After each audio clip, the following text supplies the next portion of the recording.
Welcome to Alternative Investments Chat, where we demystify the world of alternative investments and financing for entrepreneurs and investors alike. With these discussions, we hope you're more empowered to unlock opportunities in your business or portfolio. I'm Erin. And I'm Erica. Let's get started. And we're back. Today, we are going to talk about what constitutes a wealth advisor. In a previous episode, we gave 7 red flags to look for when selecting a wealth advisor, but what the heck is a wealth advisor? So, what is it? I don't know who. A wealth advisor, in simple terms, is a financial professional who provides comprehensive services helping individuals, families, businesses grow and manage their wealth. That's like a simple overview. Their role often extends beyond investment advice to include broader financial planning and strategies. So who is a wealth advisor? Are you? I'm not yet. Yeah, not yet. Not Working yet. on it. Yeah, well, maybe one day. Maybe. Goals. No, so the term wealth advisor and financial advisor are often interchanged. Yeah. A lot. So you're going to hear someone say, oh, I'm a wealth advisor, I'm a financial advisor. There are key distinctions, though, between the two of them. So primarily it's in their scope of services and their target clientele. So a wealth advisor provides a comprehensive, holistic approach to wealth management. They focus on high net individuals and the ultra high net worth individuals. Got it. Their services often include investment management, tax strategies, estate planning, trust management, charitable giving, and then family wealth transfer. Wealth advisors may get involved with a collaboration with other specialists like estate tax attorneys, tax accountants, and those philanthropic consultants. Got it. Okay. So now that we know what the wealth advisor is, why don't you break down what the financial advisor does? Sure. So financial advisor works with a broad spectrum of clients, including those who are in the early stages of wealth accumulation. They can assist with setting goals, building wealth over time. Services may include budgeting and saving. In fact, when I met with my financial advisor, the first thing he had me do was create a budget. So that's something that, you'll start with. You'll think about retirement planning, investment advice you might receive from that person, debt management, and also life insurance planning.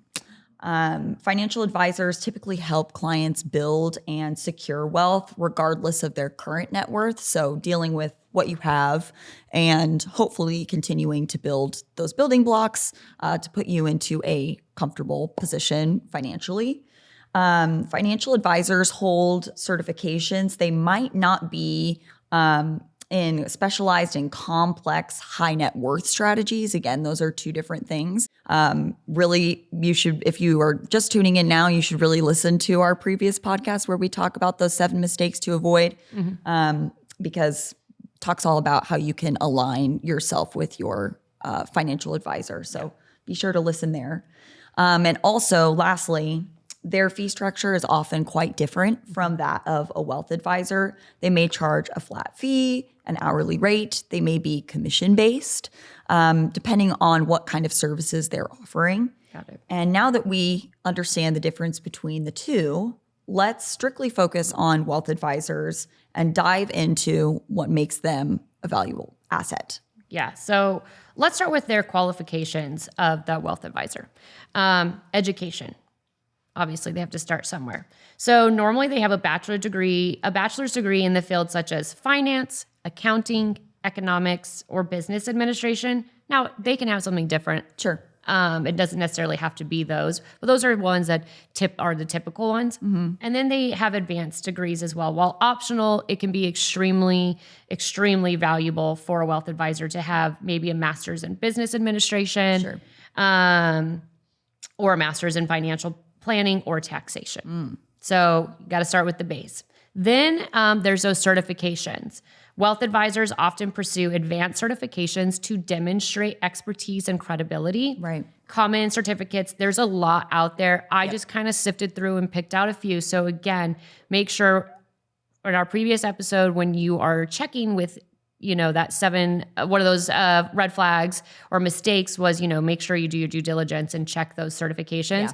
There's lots out there, but I just kind of picked a few so that our whole podcast wasn't talking about certifications. So we do have our certified financial planner. Yep. So the CFP. This certification focuses on holistic financial planning, including investments, insurance, and retirement.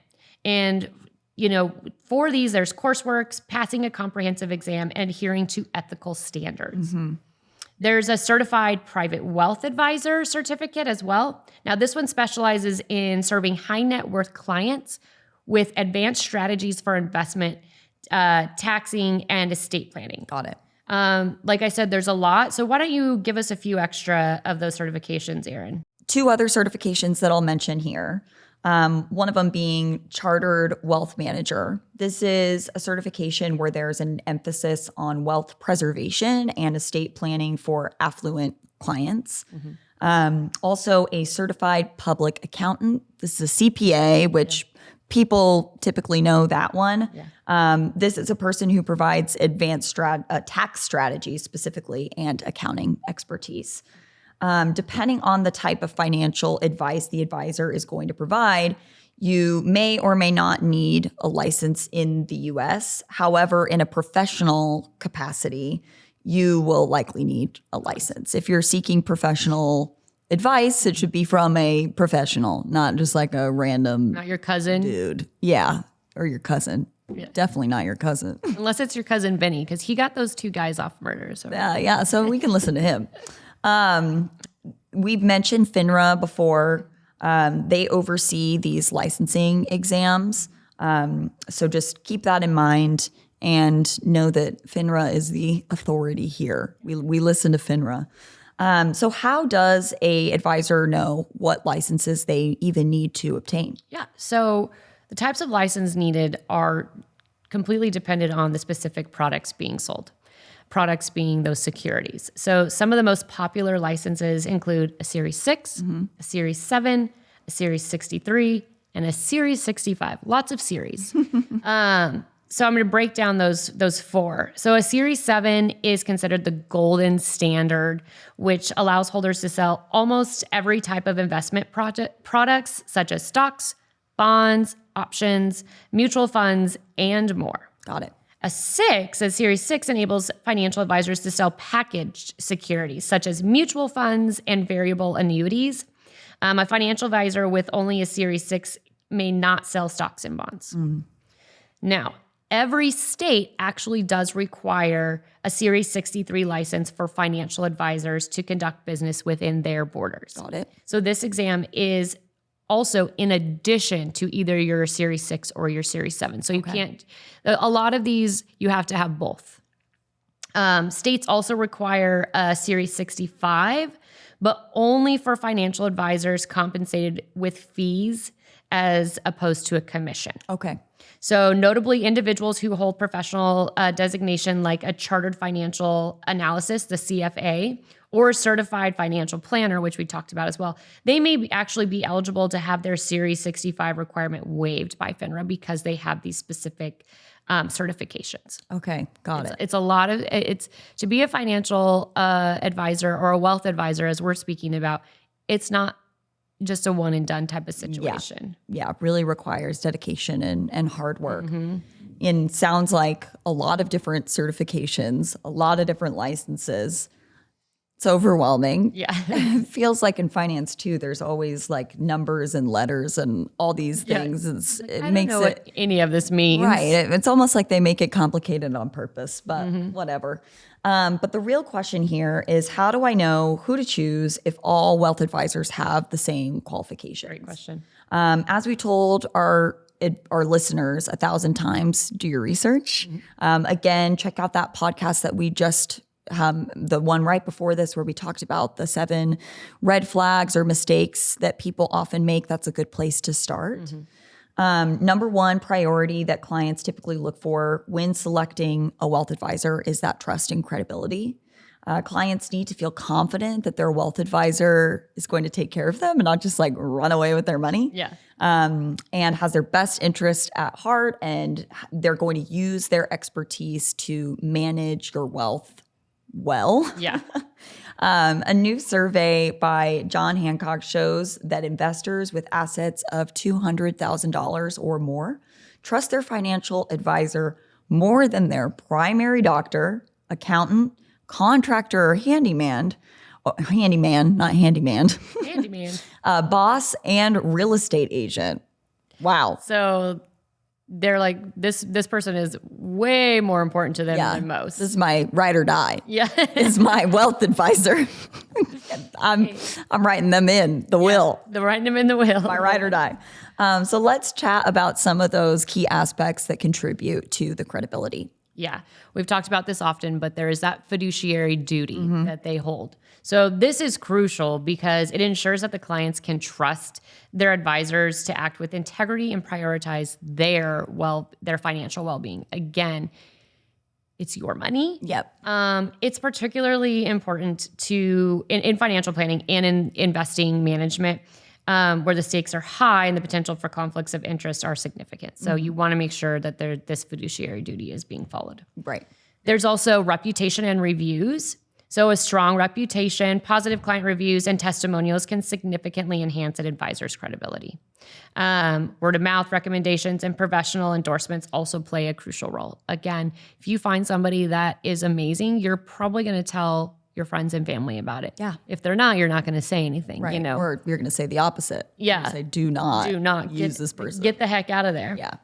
There's also transparency. So clients value transparency in fees. We've talked about this many a times because they want to make sure there's no potential conflicts of interest, Right. which I never really understood. But until doing more research, it's like they can potentially push you towards a product that gives them a better payout. Right. And it might not be right for you. So that's not good though, however. Yeah. So clear communication about how the advisor is compensated and how decisions are made helps build that trust. Absolutely.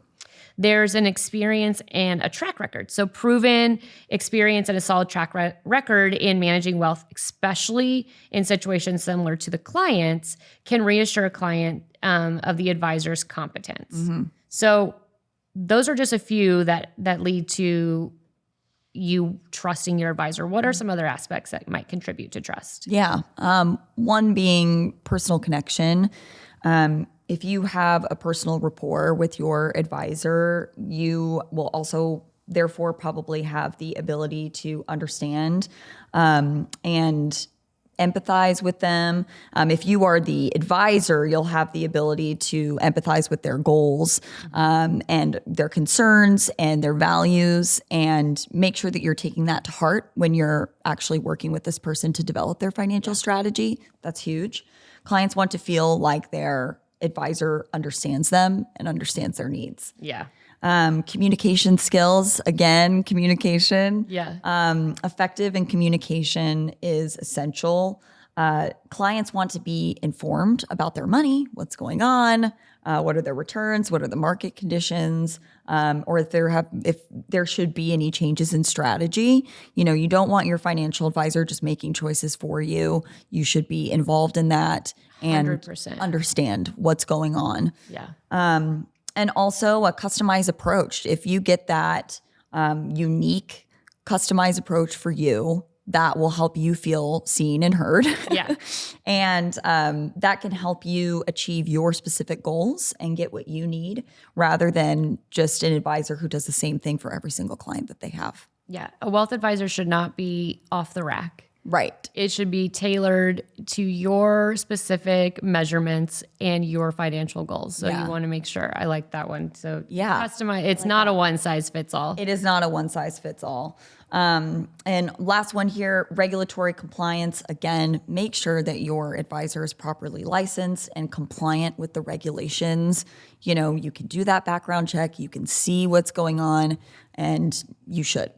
Absolutely. I think I've checked more people on the the SEC, the broker check than I ever have in my life. Once I found out, I was like, oh, this person said they're a broker. Let's see what they have. Oh, this person's a broker. Let me see what they have. Exactly. But it does feel good because some of them have nothing. And then there's ones I'm like, oh, might not want to use them. Yeah. So again, but you want to make sure that you're selecting the right wealth advisor for you. And this is a little bit of a shorter episode just because we're just really focusing on those wealth advisors, what one is, what they mean, and how to find a good one for you. Yep. So let's just recap what constitutes a wealth advisor once again. So a wealth advisor is typically for high net worth individuals. They should meet educational and licensing requirements. The client advisory relationship is extremely important. And it all comes down to trust. All those things that we just listed and went into, that is how they build trust with you. You want to make sure that they are doing all of those things so that you feel comfortable. Again, this is your money. Yeah, you should feel good about it. Yeah. And again, my favorite thing is to always conduct that due diligence, ensure that you're looking those things up, meet them face to face. If you have questions, ask them. I know that people say there's no such thing as a stupid question. There probably is, but when it comes to your wealth advisor, there definitely isn't. Right. Make sure you're asking. If you don't understand, you're only hurting yourself because again, they have so much education and certifications that you never, most of the public is never going to take those exams or study for those exams or understand any of those, where they even came about. Just like these financial advisors are doing. Yeah, exactly. I mean, they have a wealth of knowledge. You should mine that and understand a little bit. You're not going to understand exactly every single thing that they're doing because that's why they went to school, right? But you should understand what's going on with your money. Well, shoot, they might not understand your business either. So yeah, exactly. You're an expert in some other area. So let them be the experts of your finances. Yes, exactly. And trust them, right? Yes. Thank you again for tuning in today. This has been a fun little series we've done, not really a series, but just focusing a little bit more on those wealth advisors or financial advisors, learning a little bit more about them since we talk about them so much. Yeah. Don't forget to like and subscribe, send this podcast to a friend, share some info with them, and we'll see you on the next episode. Thanks for joining us. Stay tuned for more insight on our next episode. And don't forget to subscribe to continue the Alternative Investments chat. See you next time. Content provided in this podcast is for informational purposes only and should not be construed as professional, financial, or investment advice. This podcast should not be construed as an offer to sell or a solicitation of any offer to buy any securities. We strongly recommend that you seek advice from a qualified professional before making any financial decisions.